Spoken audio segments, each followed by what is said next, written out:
মৌখিক ভাবে বলে, উনি তো অনেক চালাক, উনি আমাকে মৌখিক ভাবে বলে, এই জন্য আমি এটার পদক্ষেপ নিতে পারতেছিলাম না, সেই কারণে আমি চুপ ছিলাম। কি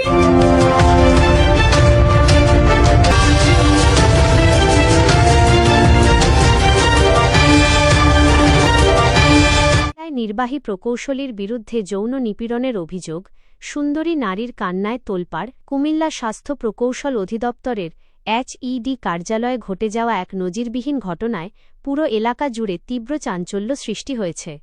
কার্যালয়ের ভেতর এক সুন্দরী নারীর হঠাৎ হাউমাউ করে কান্নায় হতবাক ও অবাক হয়ে পড়েন উপস্থিত প্রত্যক্ষদর্শীরা।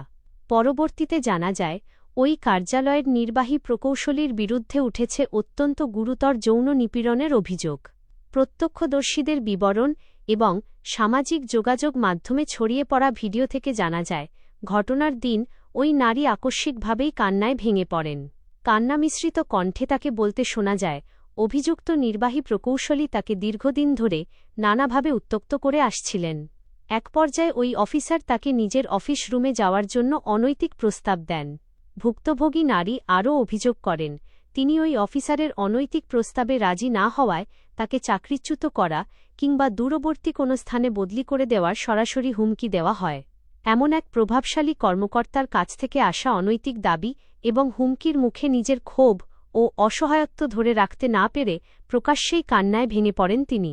এদিকে একটি সরকারি দপ্তরের সর্বোচ্চ কর্মকর্তার বিরুদ্ধে এমন স্পর্শকাতর ও গুরুতর অভিযোগে হতবাক হয়ে পড়েছেন পুরো অফিসের কর্মকর্তা ও স্টাফরা।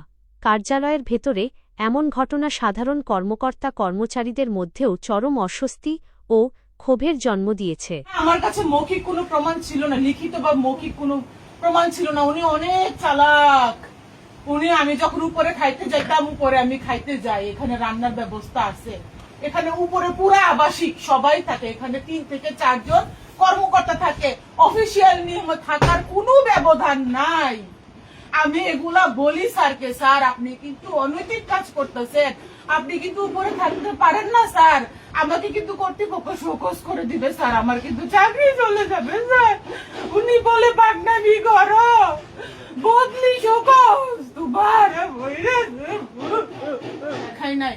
আমি বললাম এস্টিমেটর টিপু স্যারকে, স্যার আপনি যে পে অর্ডারের জন্য যে চিঠি দিচ্ছেন, এই চিঠি তো আমি করছি না, এই চিঠির স্মারক তো স্যার 423, এই চিঠির স্মারক স্যার 423 স্যার হবে, এটা আমার চিঠি স্যার, অপ্রশাসনিক ভাবে এই চিঠিগুলা কেন যাচাইয়ের জন্য ব্যাংকে যাবে স্যার?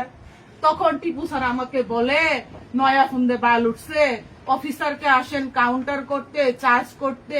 আমি বলি স্যার আমি তো আপনাকে চার্জ করতে পারি না, আমি কর্মচারী স্যার, চার্জ করার ক্ষমতা স্যার আমার নেই, আমার কি প্রশাসনিক বিষয় সম্পর্কে প্রশ্ন করার অধিকার নাই? আমি কি জানতে পারি না আমার স্যারের কাছে? পারি কিনা?